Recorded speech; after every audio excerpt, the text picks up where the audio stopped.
Soome on jätkuvalt eestlaste jaoks suurim välistööturg ning Eesti on põhjanaabrite jaoks populaarsemaid turismisihtkohti.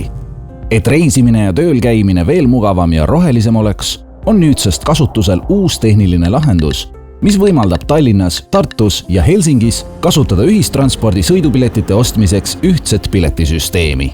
Näiteks reisides Eestist Soome ei pea sa enam ühistranspordi kasutamiseks pikkades piletijärjekordades ootama, vaid saad alla laadida rakenduse pilet.ee 2020, mille kaudu saad mugavalt soetada sõidupileti Helsingis kõigest paari klikiga. Lae alla äpp, vali linn, osta soovitud pilet ja sõida.